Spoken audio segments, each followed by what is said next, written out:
Hi, I'm Jen, and I want to speak to you today about exercise as it relates to our mental health. I am a naturopathic physician, and I specialize in mental health, and I'm coming to you live from the southwestern United States. I hope you'll tune in to future parts on this channel, but specifically today, let's talk about exercise as it relates to mental health. So, of course, we've known for maybe thousands of years how important exercise is for our physical health. We were born to move. Our ancestors ran away from tigers and lions and bears to survive. I think that was genetically built into our system, so we are designed to move. So let's just think about cardiovascular exercise for just a minute here. I know you all probably know the benefits of cardiovascular exercise and how important it is for your physical health. But let's just admire what the heart does for us for a second here. 100,000 beats an hour. That's pretty impressive. 40 million beats a year. This organ doesn't stop. This organ keeps going. This organ never gets a break. So I think we need to acknowledge that. We need to be grateful and thankful to our hearts for keeping us alive. And what we need to do is train our hearts and be thankful and grateful for all that they do for us in keeping us alive. You think about the 60,000 miles of blood vessels that line your body. Let me just give you a little comparison here as to how much that is. So that's about 2 times around the circumference of the globe.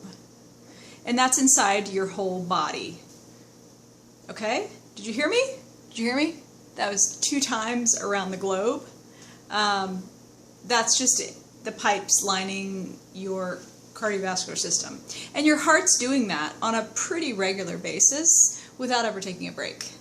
So just in light of that, we need to be grateful to our heart. We need to applaud our amazing bodies for what they do in keeping us alive. That being said, mental health. Really important for your mental health to exercise. Why, you say? You wonder why that's so important? Of course, you're going to first jump to, well, I understand when I run, I might get that runner's high. And yes, the runner's high might release endorphins.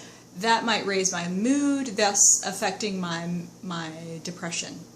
Right? So, of course, mood disorders are strongly correlated with benefiting from exercise. But it's more than that, folks. It's more than that. It's not just about endorphins getting released. In the past probably 10 years, we've learned that there's actually a protein that we secrete called BDNF, brain-derived neurotrophic factor. And this protein actually has a lot to do with certain regions of the brain that are, 1, damaged by stress. So if you have a condition that actually on a mental health spectrum stresses you out, let me give you some examples for that. That could be anxiety, that could be PTSD, that could be HPA Axis dysregulation, that could be a mood disorder, that could probably be almost any mental health condition is going to affect stress and is going to really increase the level of stress that you are subjected to. So, that being said, exercise, right? BDNF, brain-derived neurotrophic factor, has a lot to do with cell growth, cell repair. It's neuroprotective, specific really to the regions of the brain that are most damaged by stress, by high states of cortisol, such as what you have when you're under when you're in a state where your HPA, meaning your hypothalamic pituitary adrenal axis, those are a bunch of glands that are connected with your nervous system. So your nervous and endocrine system kind of work together hand in hand. And sometimes they get thrown off, and when they're thrown off, they're out of balance. And the way to kind of turn the balance back on to re-regulate them is this HPA axis, right? So knowing that BDNF actually can help re-establish the balance, because it causes cell repair, it causes cell growth, it causes neurogenesis, all of these things that are really important for mental health and physical health. Given that scenario, we need to be moving. And really there's some kind of correlation, we suspect, with how intensely you move. So the more intense the exercise, the more intense the benefit. Of course, there are other things that can actually improve the gene expression of the BDNF protein, meaning turning it on and off. Some of those things are related with diet and how you eat, and I will cover those in a future YouTube video. Let me just allude to them briefly. So intermittent fasting, which is this kind of, I'm going to call it casual fasting.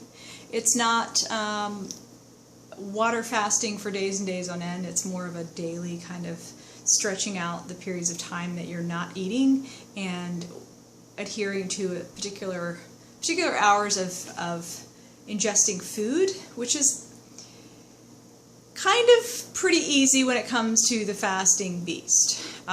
Doing a water fast for 20, 30, 40 days, as we sometimes do in naturopathic medicine, not so easy.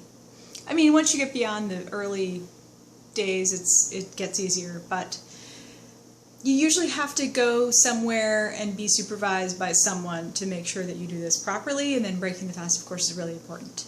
So intermittent fasting, kind of an easy route. I will cover that in a future video on YouTube here, but just know that intermittent fasting actually increases BDNF levels, as does exercise that I'm covering in this video. And increasing BDNF levels is really important when it comes to a mood disorder, when it comes to anxiety disorder, when it comes to treating your complex PTSD or your HPA Axis dysregulation. Pretty much any mental health condition is likely to benefit from increasing BDNF levels. So anything you can do, especially without side effects, to increase those levels, as you do with exercise, is extraordinarily helpful. So I encourage you to start some kind of exercise program that you can maintain. If you have any questions, feel free to post them in the comments below, and I invite you to tune in, subscribe to the channel. I hope to give you more information, and hopefully it's relevant to what you're going through. And so be well and stay well and get well.